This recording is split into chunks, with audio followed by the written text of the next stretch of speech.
And I mean, I thought of that first. That was my first. It was like, okay, since all we have is the domain, everybody just knows that. It's a couple things about it. Because one, I'm not willing to make it a full story. So, we can't.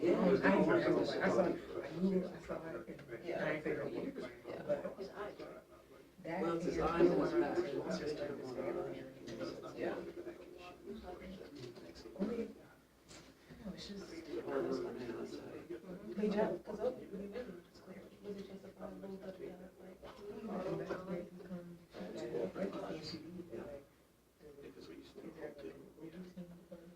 Raycom's trucks out there, like good sports trucks out there, sad trucks out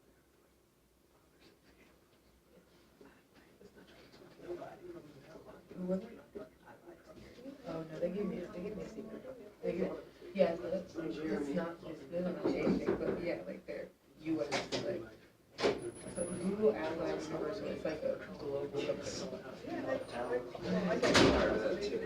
It's in the mail, and they'll show us but we are aware. Yes.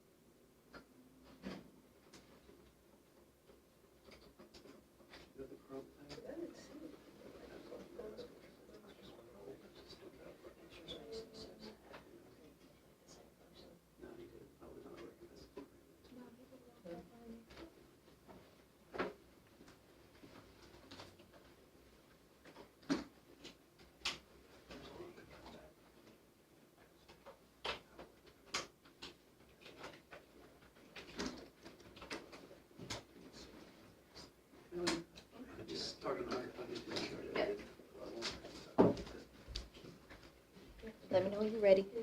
Right? Mic check, mic check. 1, 2, 3, 4. Mic check, check, check. Oh, wait.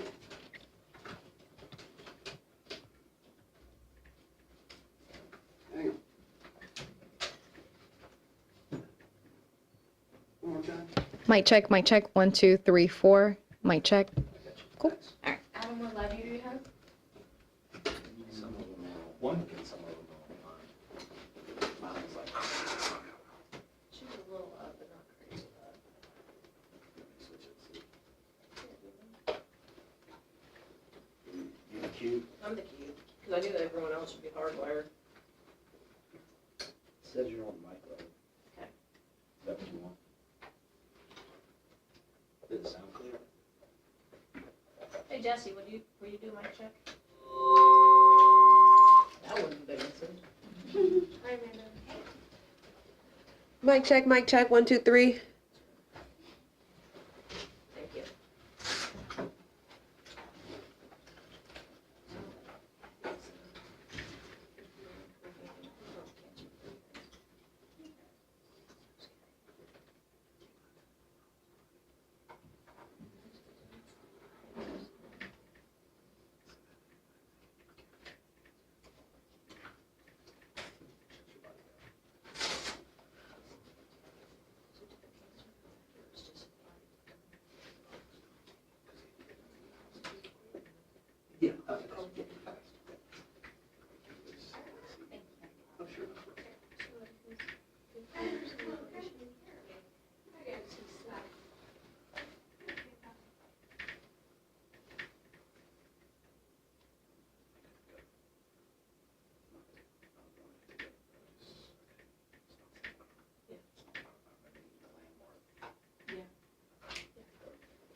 How's everybody? Good, good, good, good. I'll try to keep this a little more informal maybe than usual. So I'll be handling the entire thing for you today. So just for your record, my name is Kevin Petrus, Pietrus, lieutenant here at CMPD, assigned to the Public Affairs Office. And with that, I guess we'll launch off. Everybody's ready? Good? Okay, cool. We're here this afternoon to provide an update on the homicide investigation that happened early this morning in the Central Division. Major Thomas was on the scene and did a stand-up interview this morning. I understand the late hour of the night or the early morning, and thus not everybody was able to make it out there. We've also put out a press release, a media release, and then a subsequent update a little bit later on this morning. But we've gotten several questions, fielded several questions today about the nature of the investigation, nature of the incident. And so we wanted to give you a little bit more context based on what we can share at this point to help you understand, help you report out to the folks watching and listening to you this evening maybe or tomorrow. Please understand that it's very early in this investigation. This information is preliminary.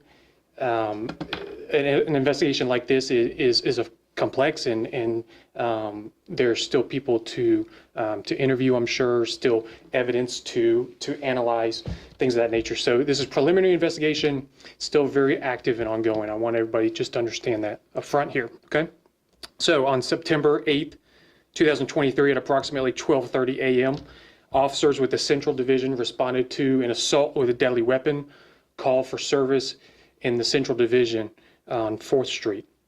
A male subject, later identified as Kashaune Teal, date of birth of 9/22 of 1998, was located by officers with apparent gunshot wound injuries, and he was pronounced by medic on scene.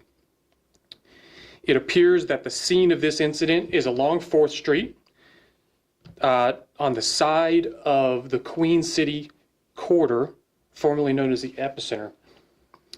And that was underneath the bridge to the light rail platform near the transit center. I want to note that this did not happen in or at the transit center. It was in proximity to the transit center, but we believe that this happened closer to the property of the Queen City corridor.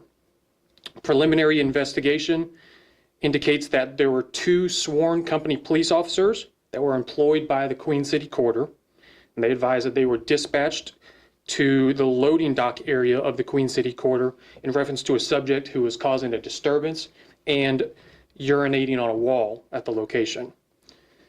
When those officers responded, a struggle ensued when they attempted to detain this subject. During the struggle, the subject drew a firearm and pointed it directly at one of those company police officers. The officer was able to push the gun away before the subject discharged the firearm.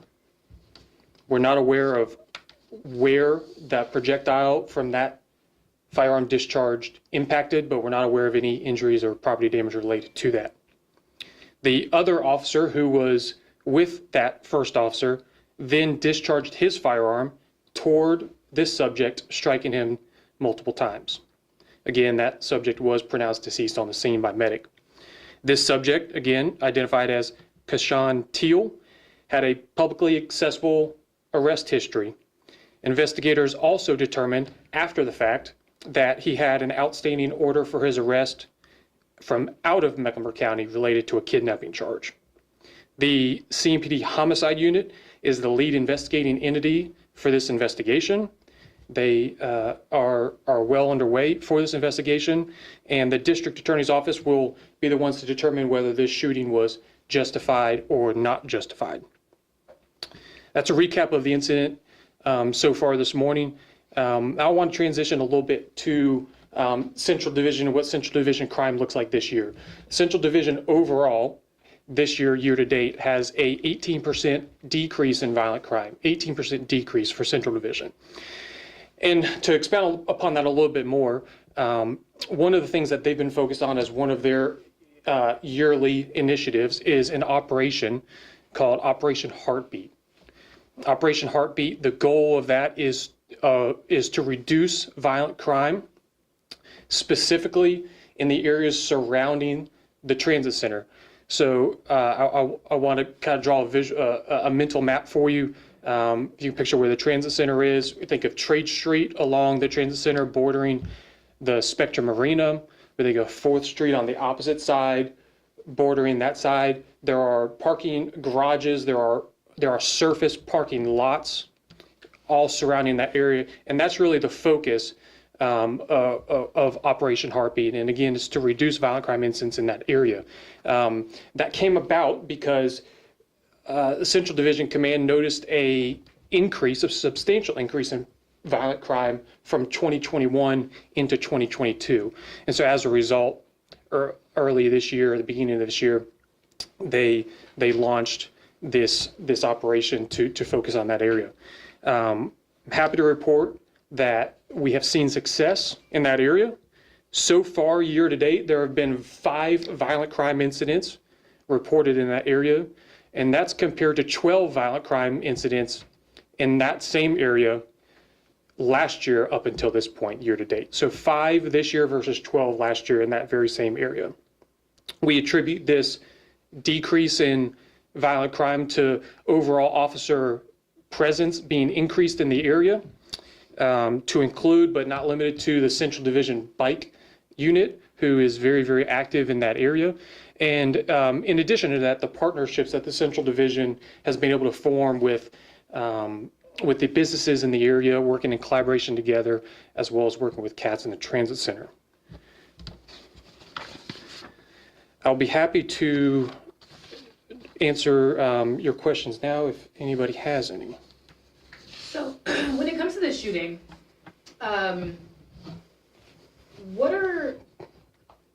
these officers weren't wearing any body cameras, correct? Like security guards, no body camera footage or anything like that? So they're company police officers, so they're sworn police officers contracted by the entity, Queen City Quarter.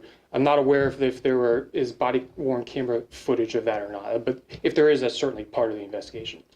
Well, my question was going to be, what are some of the challenges in this type of investigation if you don't have that type of evidence? We visited that area. It doesn't really look like there's a whole lot of security cameras. Okay, so yeah, the investigation is going to be complete in every sense that it can be completed. So if there's any footage there, then that's something that they're going to look at. Of course, there's eyewitness testimony if there's eyewitnesses involved, and we certainly encourage anybody with information to contact our homicide unit. I'll give that information here in just a little bit. But eyewitness testimony, of course, there's physical evidence. There's a lot of physical evidence. Our crime scene technicians responded to that scene to process that evidence. A number of different things that they're looking for, and then in conjunction with the interviews that are being conducted. So there's a lot of evidence to sift through and to sort through and to analyze, and so all of that's going to come into play. So, it's public urination how this all started, correct? As my understanding is that they were dispatched for somebody causing a disturbance and for public urination. So does Allied Security know that the city ordinance for public urination is not enforced? So I'm glad you brought up the city ordinance because that has been a topic recently, and as everyone in here might know, that that's the ordinance, the city ordinance are under review by the city council. And that's underway right now. City ordinances are still they're still on the books as a civil penalty and as a civil fine. Again, part of the investigation that is going to be done by the homicide unit and then ultimately in consultation with the district attorney's office is just that the legality of everything that led to this incident and the legality of everything that continued throughout this incident. So it's unclear if they were made aware of the city ordinance that it's not enforced? Yeah, I don't have information on that right now. Were these security guards detained at any point, arrested at any point? They have not been charged. They have been cooperating with the investigation. Are they back on the job tonight? I don't have information on that. I would have to refer you to Allied for that. Is Mr. Teal homeless? I don't know the answer to that question. I don't know. Do you know how long the security officers have been employed there? I do not. Again, that'd be a question for Allied, for their employment status and history. How about how many shots were fired from the officer? You said there were multiple? right? Yes, we believe 2 to 3. Okay, thank you. And who are the officers sworn in with again? CMPD Allied. or- Allied security, yep. And the victim did fire the weapon, but it was directed in a position that didn't harm any businesses, property, or individuals. Right, again, based on the preliminary information that we have right now, yes, that's what we believe. And you guys, the victim pulled out his gun and pointed it at the. Yes, again, based on the preliminary information, that's what we believe. Do you know if the officers who work with Allied were allowed to have a weapon? Like, is that like, were they armed officers or are they just? Right, they're sworn company police officers. So a sworn police officer, not working for a municipality, but working for a private company and contracted through the employer being the Queen City Court.